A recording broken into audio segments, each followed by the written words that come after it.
Under communication, here's one of the greatest gifts all of us have, our language, our ability to speak, our ability to frame words into such a way that we create images and pictures, help someone to understand, help someone to become educated, help someone to see what they couldn't see before. It's almost godlike in power.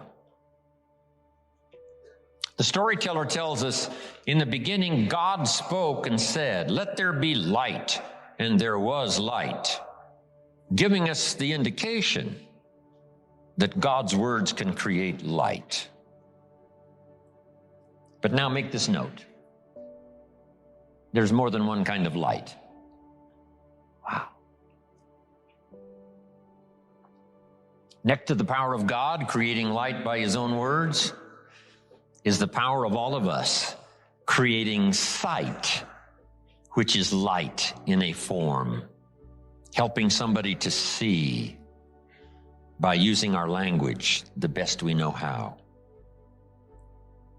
What if somebody can't see how they could possibly be successful, and you came along and told them your story, choosing the best words you possibly could, and when you finished your story, they said, "Now I can see.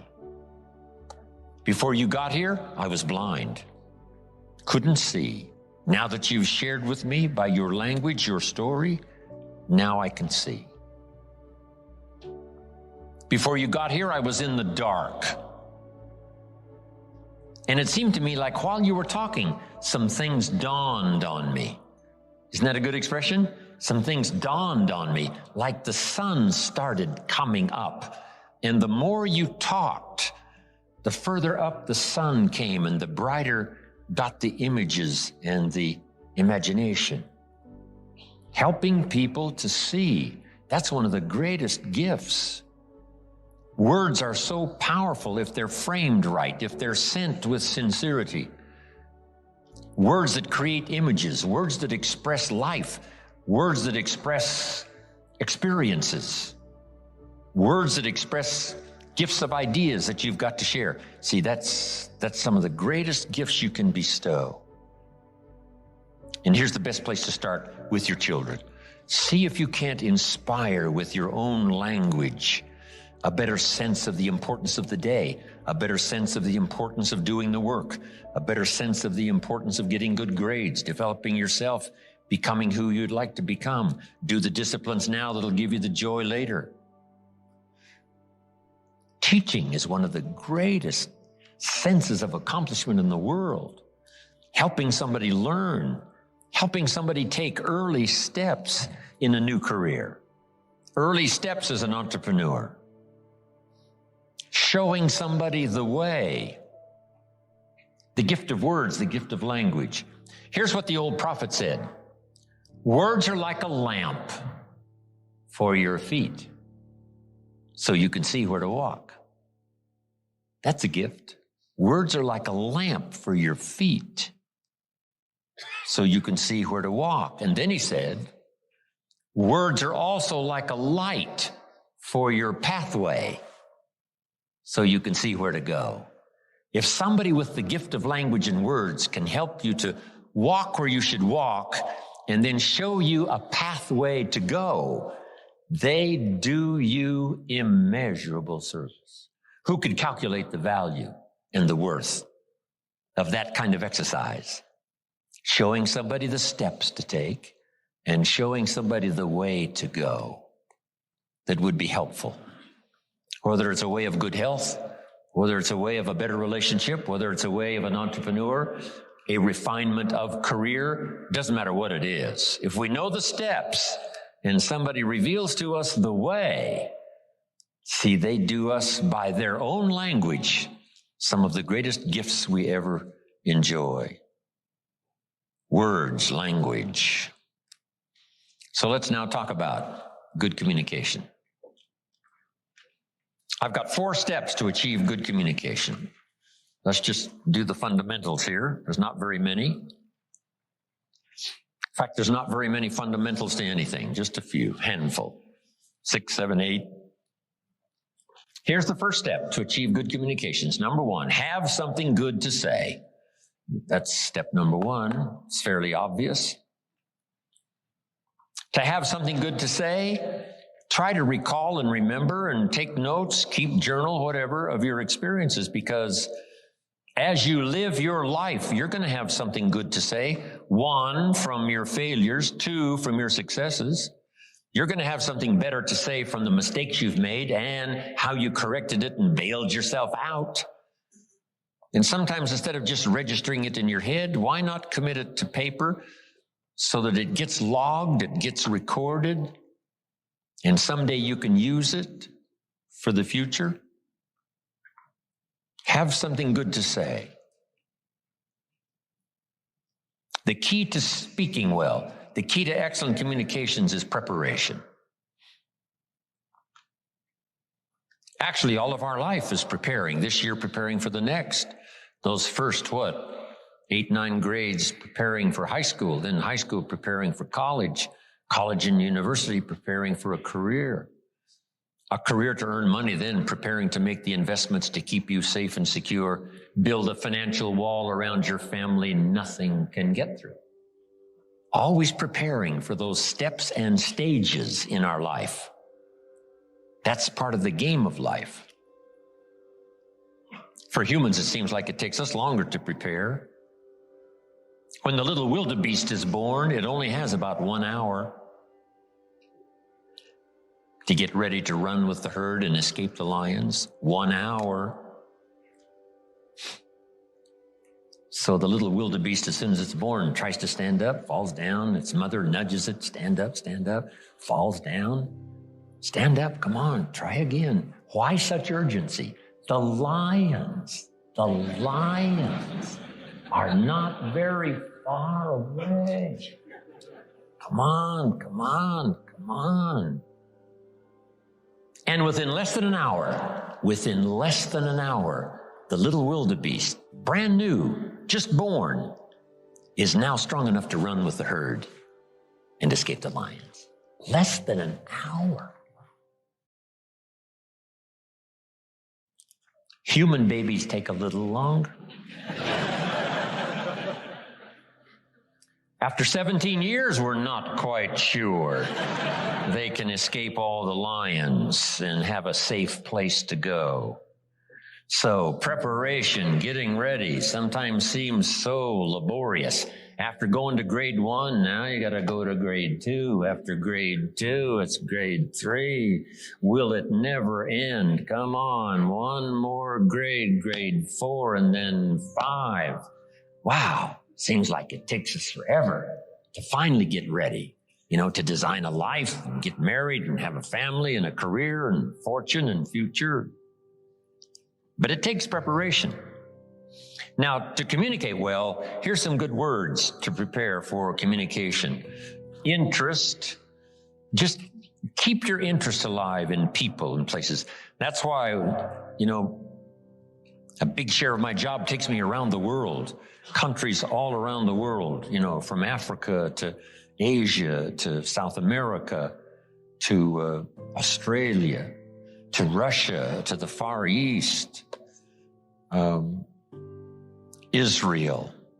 The last time I was in Israel, there was some kind of an alert. We were all on the airplane. We all had to get off the airplane. They took off all of our luggage, and each one of us had to go identify our piece of luggage and put it back on the airplane, and then we took off.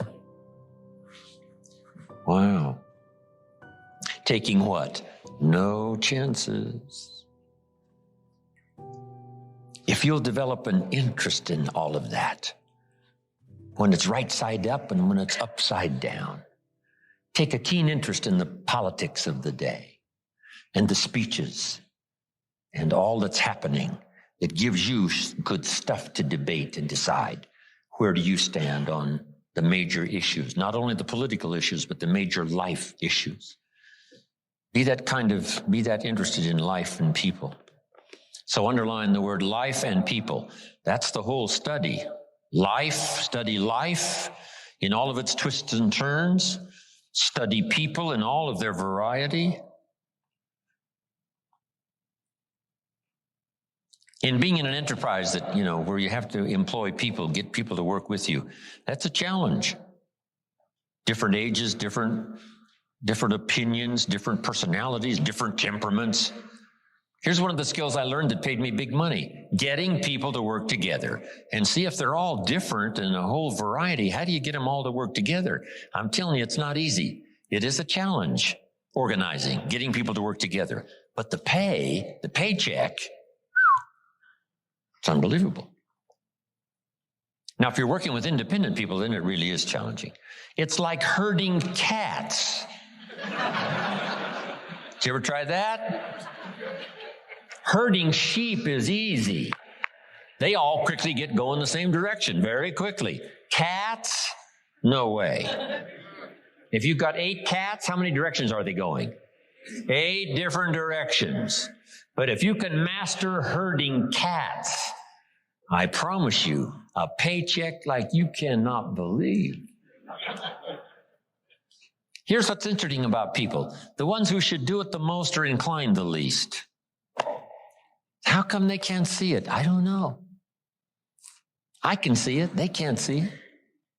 Maybe right now they're not supposed to see it. That's the best I said. Sometimes you just got to take the easier way out. I don't know.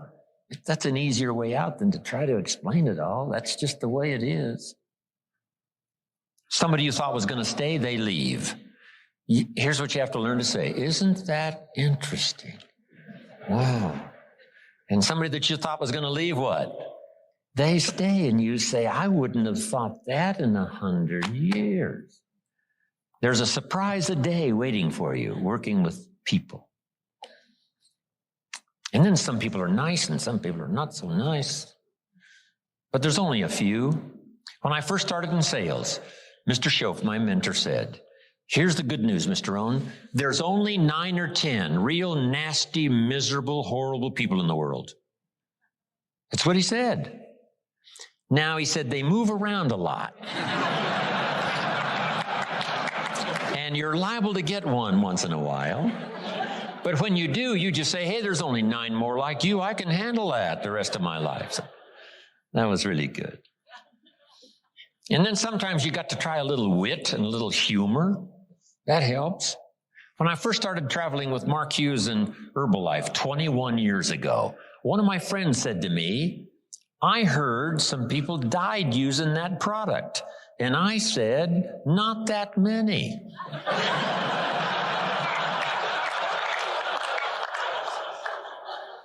Now, it was a silly comment that he made, so I had to think up a silly answer.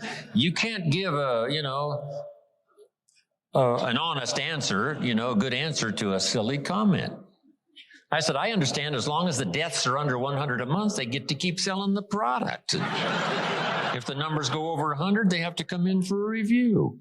Now, that was all silly nonsense, but he deserved it, right? His silly comment. I don't know, use a little humor. Somebody says, this isn't going to work for me. Say it was designed not to work for some people. The best wit in the world was Winston Churchill, right? Lady Astor in the English Parliament, exasperated one day with Winston Churchill. She said, Winston, if you were my husband, I'd put poison in your coffee. He said, Lady Astor, if you were my wife, I would drink it. Whatever it takes. Don't let anybody put you down. Be a student of life and people and all the varieties and what's happening in the world. It's an interesting place to live. And while you're here, learn all you can, study all you can. Right? The varieties. Some people are easy and some are miserable. Just learn how to handle all that. Here's the next word to communicate well, and that's fascination. It goes the step beyond just interest. Be like a child, fascinated with everything. Next, sensitivity. Trying to understand where people are, where they're coming from, the position they might be in at the moment. Trying to understand, a night visits us all after days, and some winters are tough, and some people are having tough times. Be sensitive to all that. Next is simply knowledge. Just gather every idea you can that makes you a better communicator. I came up with this. Back in those early days when I was talking to service clubs and, once in a while a high school class and a college class and making those little speeches, I come up with this little speech. Here it is. I'll give you the notes on it. It's called The 4 Ifs That Make Life Worthwhile. The 4 ifs. And if you're looking to make a little speech, these notes might serve you well. Here was the first if. Life is worthwhile if you learn. You got to know. You got to have the information. When I talk to the kids in school, that's what I say. Get the information while you're here. What you're going to do with it, that's up to you. Throw it all away, that's up to you. Just use a little of it, that's up to you. But while you're here, get it all. Right? There's nothing worse than being stupid. Being broke is bad, but being stupid is really bad. So get the information. What's really, really bad is being broke and stupid. Nothing worse than that. Unless you're sick. That would do it. Sick, broken, stupid. That's about as far as you can fall, unless you're ugly.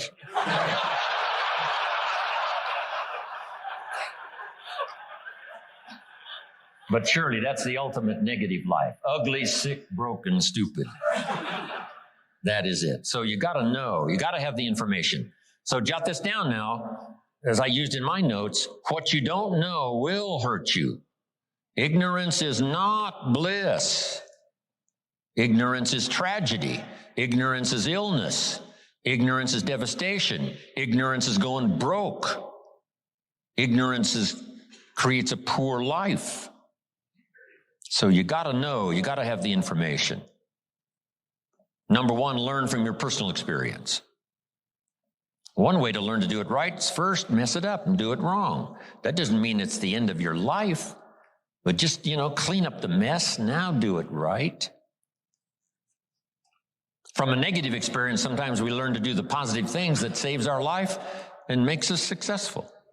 They say, if you survive your first heart attack, if you survive, you may now live to be a very old person. Why is that? That first heart attack was a wake-up call.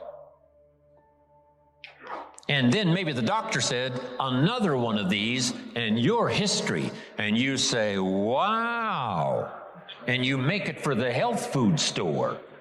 And you start reading every book you can read on health and nutrition. And you start doing the push-ups and you start jogging on the beach and doing all the stuff. And all of that change now could very well help you to live a long, long life, having been alerted in an alarm system that serves you well. Okay? So learn from your negative as well as your positive experiences. Here's the next, learn from other people's experiences. That's how you get smarter in a shorter period of time. Somebody that's been through it for 5 years and they wrote a book, and the book, if you read it, could save you 5 years. Cost $30. So you can't miss that kind of education.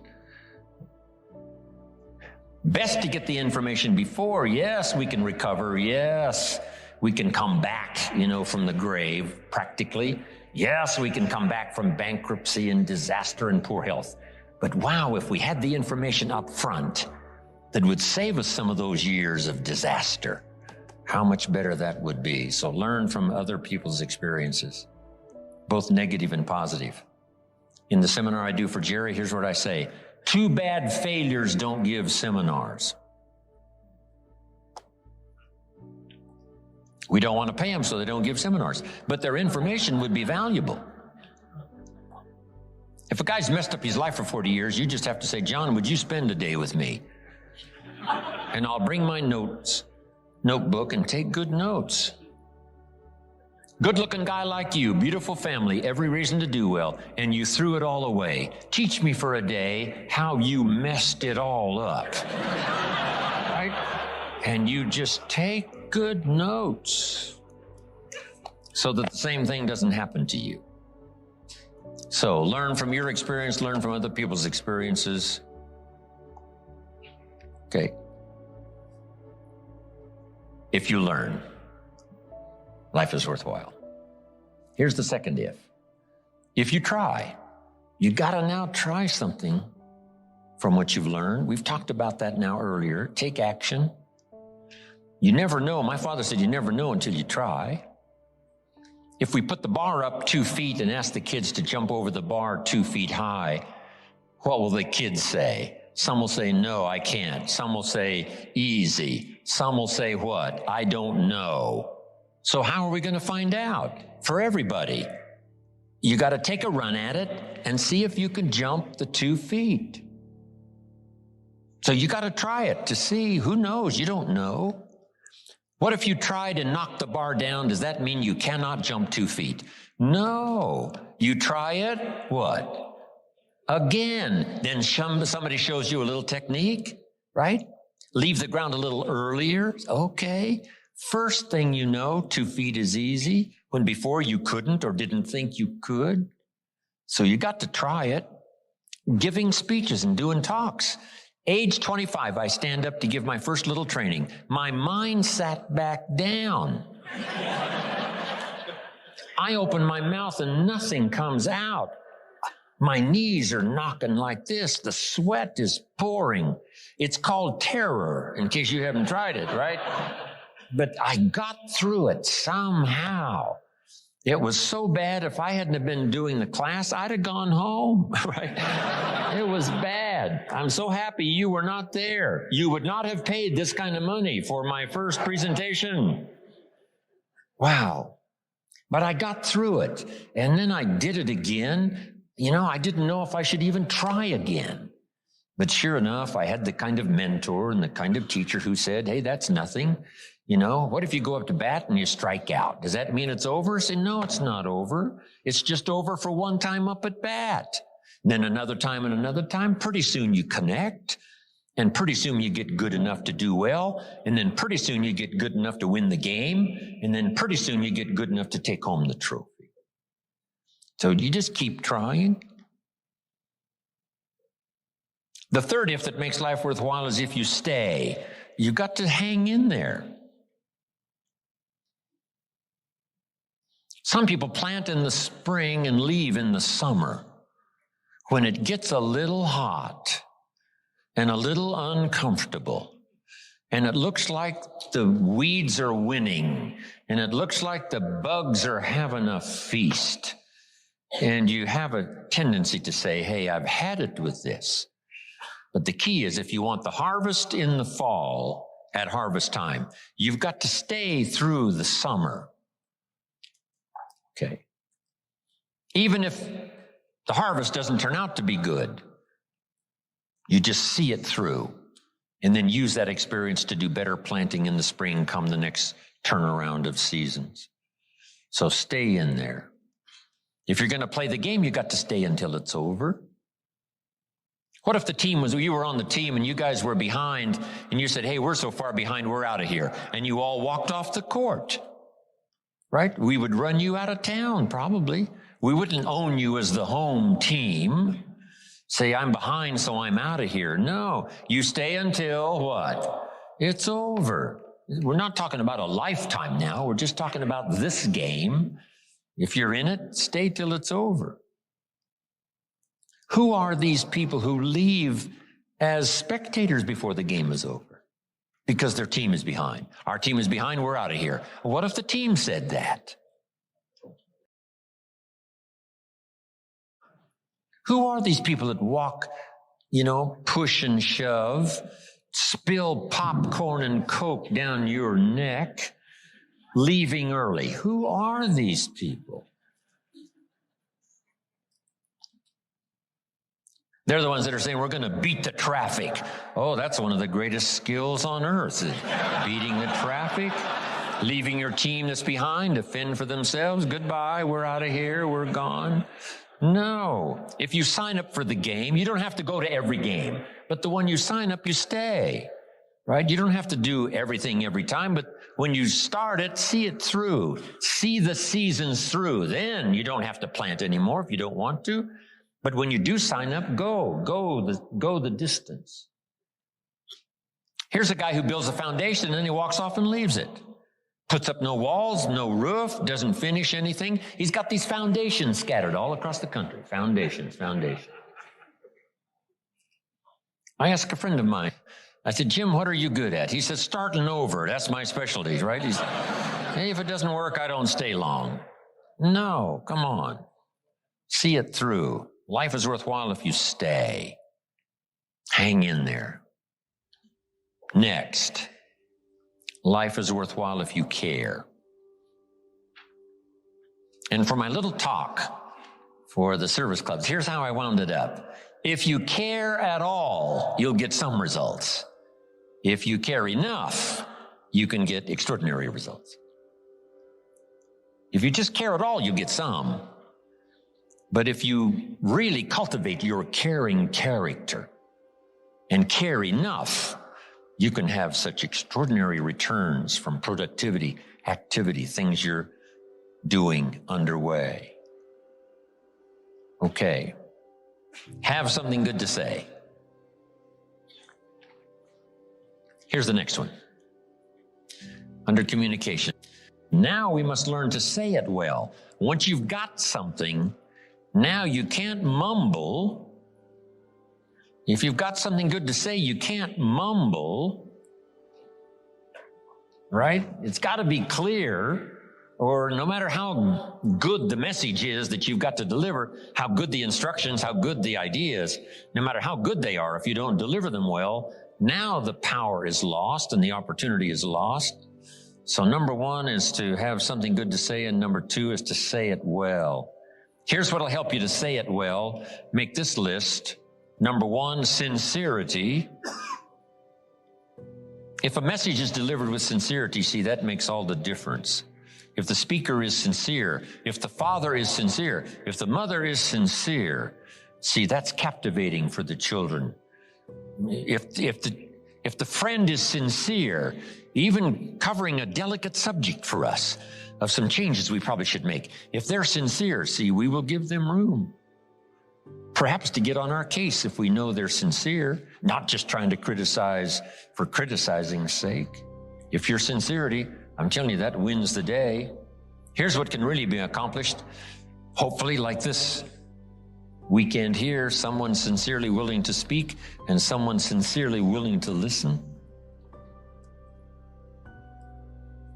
Now, in terms of lecture, book, seminar, and all the rest, we must come to this conclusion, because it's a wise conclusion, that sincerity is not a test of truth. In your study and evaluating everything, just make sure you have that in the back of your mind. Sincerity is not a test of truth. We must not make the mistake of saying, he must be right. He's so sincere. See, that might be a mistake. Why is that? Here's why. It's possible to be sincerely wrong. So sincerity is not a test of truth. Here's the only test of truth. Truth is the only test of truth, not sincerity. We hope someone will be both truthful and sincere, but we don't mistake sincerity for truth. Here's next. Repetition. To get better at something, you just have to go do it. Accept every opportunity to go make a little talk if that's going to be your business. Get better at talking to your kids. Come up with more illustrations. Come up with more ideas. Read an extra book, how to communicate with teenagers. So you'll have something a little better to say. And then just practice it. Get good at it. Get better at it. Right? I was clumsy when I started. Now the words flow a little easier. I still struggle with the language, trying to make it clear, but it's easier now. Repetition has helped me to do that. Here's what's next. In good communication, saying it well, brevity. Right? Don't take too long to say it if you can say it in shorter sentences and shorter time. One way to learn brevity is to talk to kids. You talk to kids for 30 seconds and they say, how long is this gonna take? It's already too long, right? 30 seconds. I mean, they got games to play and things to do. They can't hang around for, an hour's discourse. So talk to kids. It helps you to make it more brief. Powerful, but brief. Well said, but, more brief. The storyteller tells us Jesus wandered around the countryside in putting his 12 together that was going to start this whole new movement. And as he wandered around the countryside, every once in a while he would say, you follow me. See, that's short. That's no hour presentation with the fancy lights and, no, just you follow me. Why could he be so brief and so short with that simple appeal? Jot this down now. Probably for who he was, not just for what he said, but for who he was. There was something about him when he said, you follow me. See, probably his reputation, probably his manner, probably with how he said it. Irresistible. You follow me. Wow. So here's what's powerful. And you can talk less and even be more effective in this personal development area. The stronger you become and the wiser you become, the more caring you become, it shows in your language and your manner. The texture of your communication changes and reaches where it couldn't reach before. It strikes the heart where it didn't strike before. That's the key here. Next, style. Now you've got to develop your own style. You can be a student of style. There's about a dozen people that I know over the years that if you knew those dozen, you'd say, hey, a little bit of each of them appears in Jim Rohn's style, which is probably true. Not copying any one person, but I like the way the person said it this way. I like the person's gestures, because I used to be a little too stiff without, gestures. Frank Sinatra was the best, not for only his lyrics and his phrasing and his style, but his gestures. His gestures. They were captivating. They were part of his persona. So make this note, it's not just what you say, it's how you say it. Style, sincerity, the way you present it, heart, soul, from deep inside, commitment, dedication, wrapped up in your language so that now when you present it, hey, it becomes incredibly effective. Next is vocabulary. The better your vocabulary, the better you can share ideas that are meaningful, find words now to use that you couldn't use before. Interesting story on vocabulary. Some friends of mine took a survey among prisoners many, many years ago. Some rehabilitation program they were working on for prisoners. They weren't looking for this, but here's what they found. There's definitely a connection between vocabulary and behavior. And here's what they discovered. The more limited the vocabulary, the more tendency to poor behavior. Isn't that interesting? And when you think about it for a while, you can say, well, I can see where that would be. If you were very limited in your ability to comprehend because you had such a small vocabulary, that no matter what someone said, it would still be confusing. No matter what they said, it still might not make sense. They said it clear, but you couldn't see it. And sometimes that's because the vocabulary is so limited that it doesn't have the ability to register the scene on the screen of your consciousness. What if you could only see the world through this little tiny hole? You would be inclined to say, the world is like this. And all of us would say, no, the world is like this. This person would say, no, it's like this. How come they keep insisting the world is like this? Because that's all they can see. They're limited in the scope of their ability to widen their perception about life and what's going on and what's happening simply because they don't have the vocabulary to understand. So they started working on vocabulary. And immediately, behavior started to change. Being able to see, being able to comprehend. Oh, now I see. Oh, now I understand the reason why. And as your education increases, that should be one of the major purposes for education, is to help you see things you couldn't see before. Comprehend what you couldn't comprehend before. See a future you couldn't see before. See beyond tomorrow you couldn't see before. See, that's a gift. Vocabulary. So keep working on your vocabulary. Now here's another reason. Only with our present vocabulary can we express what's going on in our head, what's going on in our heart. You can't express beyond your present vocabulary. What if it's very limited? Then your ability to express what you think, express how you feel, is limited. So by a very restricted vocabulary, if you can't understand very well, and if you can't express very well, then your world becomes very, very small, and you only need a place 8 by 10 to live.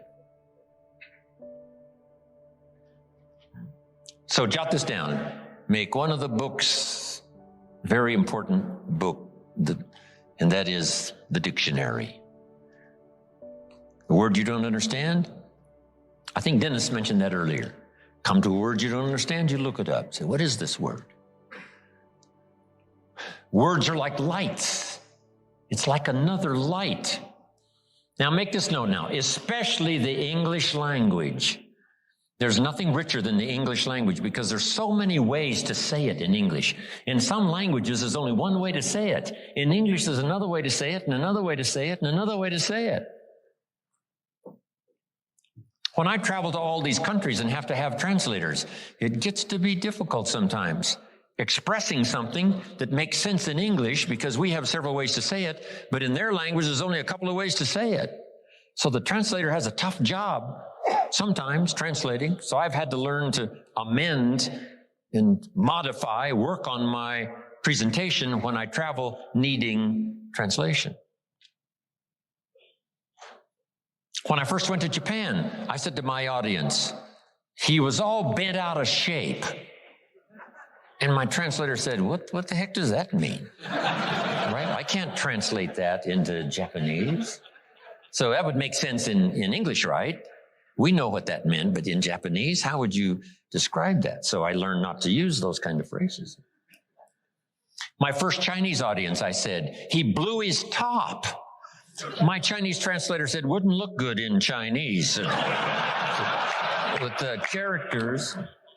So, right, I have to modify and change, and right, poetry and some things just don't work with translation. Stories make sense in English, don't make sense in another language. So it's interesting. It's interesting when you have multi-languages. One of Herbalife's big conventions, 35,000 in the Georgia Dome, 21 languages. Everybody in the audience has got these headphones on. And you hit the punchline, the Spanish get it first, and then the French get it, and then the Germans get it, and then finally the Italians get it. Some of them seems like it takes a little longer to catch on, but it's the translation. Some translations take a little longer to translate than others. So it is a challenge to help somebody to understand something simultaneously in 21 languages. So you have to learn how to present, how to do the stuff, so that it's easier for the translators to make sense, right, of what you're trying to say. It's interesting. But the gift of language is so powerful, it's worth the exercise. It's worth the effort. Okay? Vocabulary. Brevity. Style. Repetition. Sincerity. Saying it well. Here's another one on saying it well. Don't fail to say it. You need the practice. Practice everywhere. If you're going to give someone a gift and send a little card, practice making this little card something they'll keep and remember for the rest of their lives. Not ordinary, extraordinary. Not like everyone else. different than everyone else. It's the practice of using your gift of saying things another way until a light turns on, another way that expresses something heartfelt that the standard ordinary language wouldn't express, couldn't reach, couldn't paint these mental pictures. It's okay to give flowers, but don't let flowers do all your talking. Flowers have a limited vocabulary. Guess what flowers say? You remembered. That's about all they say. Flowers don't say, nobody in this world affects me like you do. Love. See, flowers talk, but they don't say that. That you got to put in the little card. Nobody in this world affects me like you do. Love. And then you sign it. And see, long after the flowers are gone, somebody's going to keep the words. The words are more powerful than the flowers. So don't let flowers do all your talking. See if you can't choose the words that are meaningful, words that are unique. And the more you do this, practicing every little occasion to say something well, every little occasion to say something well, whether it's a little talk to the family gathering, or whether it's training, or whether it's inspiring, or a little class on Sunday morning, whatever it is, keep improving, find a new way to say it, a new illustration, a new story. You'll get better. The gift will belong to you, and the effect could be electrifying. Don't fail to say it. Now, women are better at this really than men. Women seem to be able to find the language much easier to say something. Men have to work at it a little harder. So come on, men. Let's work at this thing a little harder. See if we can't say something meaningful that's, not just standard, ordinary. That's okay, right? But just think of ways. When my wife Judy and I parted ways, wow, that was a unique experience. I wrote this little note. Dear Judy, as often as the night comes, so does my sadness. As constant as the day arrives, so is my love for you. I wish for you and I wish the best for you, and I understand that dilemma. My life is here where you touched me. If ever you would call, I would be there to be touched again. It wasn't very long. It was just a few words, but I tried to express what was going on in my heart and soul at the moment. So I'm asking you, don't fail to say it. Here's an expression we've heard. Words are no substitute for action.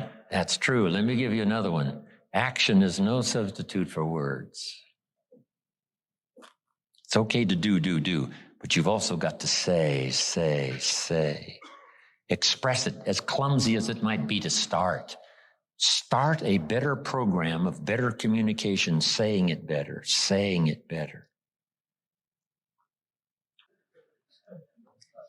Here's the next one now that's really challenging, but it really works, and that is read your audience. Whether it's an audience of a child or an audience of a training class, or whether you're a minister and you preach, here's what you've got to do. Say something well, but then read the effect you're having. In those early days, I had to quickly read, should I keep going or should I quit?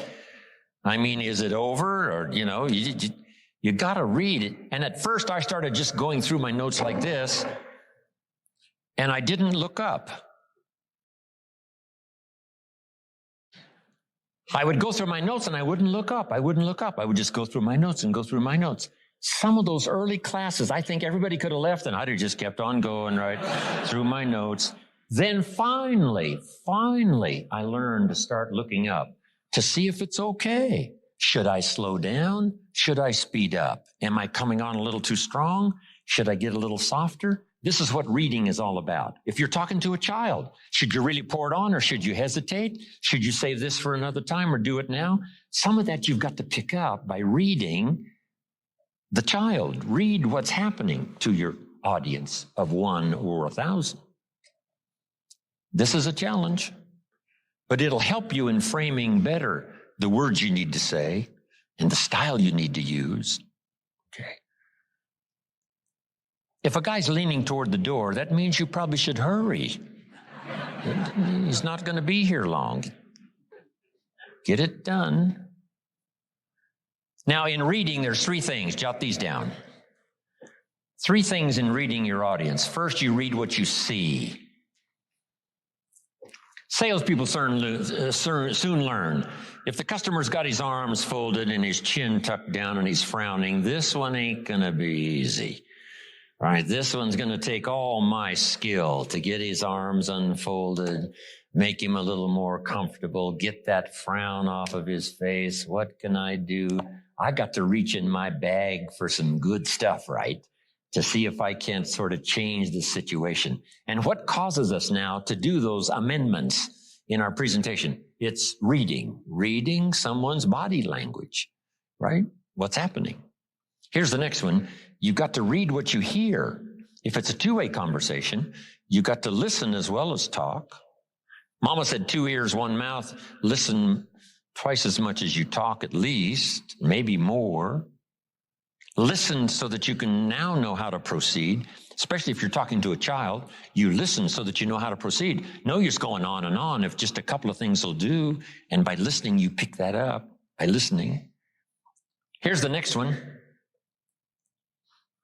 You got to pick up the emotional signals, how you feel, whether you're coming on too strong, whether you should be stronger or easier this time. That's an art in reading. First, what you see. Second, what you hear. Third, read how you feel. Now, this is where women really have it made. Being able to feel, sense. Woman says, it doesn't feel right. Man says, what does that mean? It doesn't feel right. She says, I'm telling you, something. Women know about this stuff. Something isn't. Wow. And they pick it up. Men can learn better on how to pick up these emotional signals, but women seem to have it, right? They're tuned in. It's built in. Because there's no use going on and on if the signal should have told you, wow, this is not the time. This is too strong. Picking up not only what you see and what you hear, but what you feel. Now, here's the last one. And I'm finished for us to go take a break. To achieve good communication, something good to say, saying it well, reading your audience. Here's the last one. Intensity. Intensity is the emotional part of communication. Communication is both words and emotion. Here's what's really powerful. Words loaded with emotion. See, that's what's unbelievably powerful. It can move nations. It can help people change directions. It can establish an ideology, for good or for bad. Look at Hitler and his ability to preach. Look at Stalin and his ability to preach. Lenin, as wrong as they were, they believed it with all of their heart. Disastrous results, but they put everything they had into it. The emotional content was unbelievable. Powerful. Yes, in an evil direction, but it can also be used for a good direction. This intensity, strength, power, emotion. Words are words. Words are like a little straight pin, right? A guy buys a shirt and it's got all these little pins in it, little straight pins that you got to take out. What if I took one of those straight pins and I threw it at you and it hit you in the face or the hand? You'd feel it. That's my words that got you, the little straight pin. But what if I took that little straight pin and wired it to the end of an iron bar about this long? And then I let you have it. See, I could drive the pin through your heart. The iron bar is the emotion. The pin is the words. Now, here's the craft. And conversation is a craft.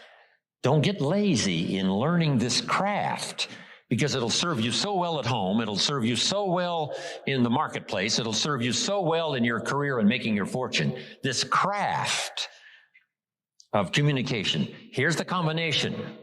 Well-chosen words mixed with measured emotion. Not only do the words have to be well-chosen, the emotion has to be well-measured. Meaning, not too much power for a minor point. The actor on the stage or in the movies, in giving a performance, has to learn this craft of the right amount of emotion with the dialogue and the words that are to be spoken. It can be so powerful if it's measured well. See, if you had a powerful point and a little bit of emotion, that wouldn't make sense. Nobody would get it. Nobody would say, wow, for such a powerful point, it's not a very strong emotion. So then you can't come on too strong with some minor point. You know, sometimes kids have a legitimate objection. They say, you're making too big a deal. And sometimes parents have a tendency to do that, to make a big deal out of a little bitty deal. So here's the key. Make a big deal out of a big deal, and then smaller emotional content on a little minor deal. That's an art. That's a craft. When you go fishing, what do they say? Don't pull too hard. You'll lose the fish. Don't give them too much line. They'll get away. So it's called pull, pull, pull. Easy, easy. Pull, pull. Easy, easy. Pull, easy. That's like communication. Strong, but not too strong, not too strong. Close, but not too close. If you talk to somebody, this is too close. This is too close. Give them a little more room. Adjust your style to fit the occasion and the emotional content so that it works, so that it makes sense. That when you burst on the scene, it's called for. The point is called for, that much emotion. This is a craft. Don't get lazy here. And the reason I ask you not to get lazy here is because the payoff is so great. Whether it's working on a job or advancing your career or at home with your family or communicating with your spouse. Whatever it is, craft your communications. Be a little more aware and just ask yourself, could I possibly get better at affecting people with my language and my words and my style and my emotions and all the rest? And the answer is yes, we all could. I could, you could.